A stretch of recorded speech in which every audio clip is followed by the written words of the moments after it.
Hello everyone and welcome back to Law Statistics. Today's presentation is based on fundamental rights.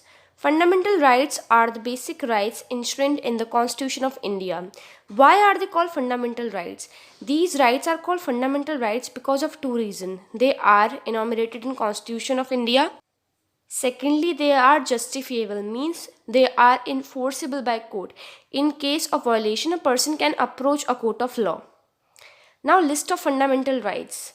So, the list of fundamental rights are right to equality, right to freedom, right against exploitation, right to freedom of religion, cultural and educational rights, and lastly, right to constitutional remedies.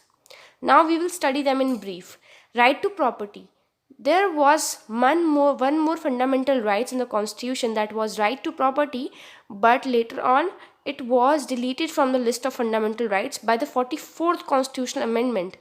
This was because the right proved to be a hindrance towards attaining the goal of socialism and redistributing wealth equity among the people. Now, fundamental rights which are enshrined in the Constitution of India are from Article 12 to 35. Right to equality from Article 12 to 18. Right to equality guarantees equal rights for everyone irrespective of their religion, gender, caste, race, or place of birth. It ensures equal employment opportunities in the government and ensures against discrimination by the state in the matter of employment on the basis of caste, religion, etc. Whereas right to freedom from Article 19 to 22, freedom is the most important ideals cherished by any democratic society. The Indian Constitution guarantees right to freedom to its citizens, which includes freedom of speech, freedom of expression, freedom of assembly without arms, freedom of association, freedom to practice any propagation, freedom to reside in any part of the Constitution. Now, right to exploitation. Article 23 and 24 talks about right against exploitation. The right implies prohibition of traffic in human beings, beggar and other forms of forced labor. Whereas right to freedom of religion from Article 25 to 28, this indicates the secular nature of Indian polity. There is equal respect for all the religions.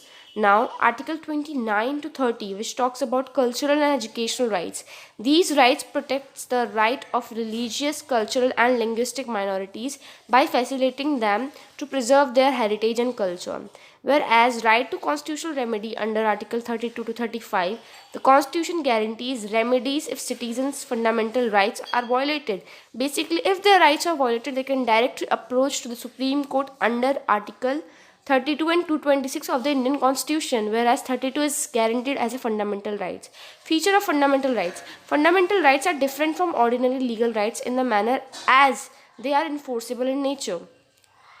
Secondly, the rights is available to all people, whereas fundamental rights are not absolute rights. They have reasonable restriction also.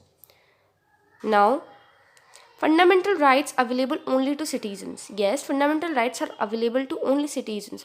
The following is the list of fundamental rights that are available only to citizens. That is prohibition of discrimination on grounds of race, religion, caste, gender, place of birth, equality of opportunity in matters of public employment, protection of freedom, speech and expression, association, assembly, movement and residence and profession, protection for the culture, language, script of minorities under Article 29. Fifth is right of minorities to establish and administer educational institutions under Article 30. They are justifiable, implying they are enforceable by courts. People can approach the Supreme Court directly in case of violation of fundamental rights. Also, they can be amended by a parliament.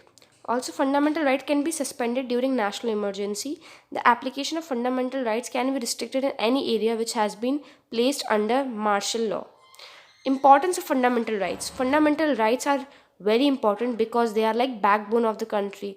They are essentials for safeguarding the people's interest. According to Article 13, all laws that are violative of fundamental rights shall be held void. Fundamental rights are basically the basic structure of the Indian Constitution and which preserves several rights for their citizens. Now, amendability of fundamental rights. In 1973, a landmark judgment ensured in the Keshwanand Bharti case, where the Supreme Court held that although no part of the Constitution, including fundamental rights, was beyond the parliament amending power. The basic structure of the constitution could not be abrogated even by a constitutional amendment. In 1981, the Supreme Court reiterated the basic structure doctrine. It also drew a line of demonstration on as April 24, 1970, the date of Keshwananda Bharati case. Now, doctrine of severability. This is a doctrine that protects the fundamental rights enshrined in the Constitution. It is known as the doctrine of separability.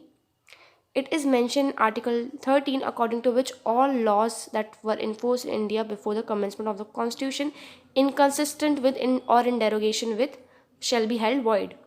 Now, the doctrine of eclipse. This doctrine states that any law that violates fundamental right is not null or void ab initio but is only non enforceable. Now, amendability of fundamental rights. Any changes to the constitution rights require a constitutional amendment that should be passed by the houses of parliament. As per Constitution Article 13 Clause 2 states that no laws can be made that takes away fundamental rights. I hope that's clear. Thank you and have a great day ahead.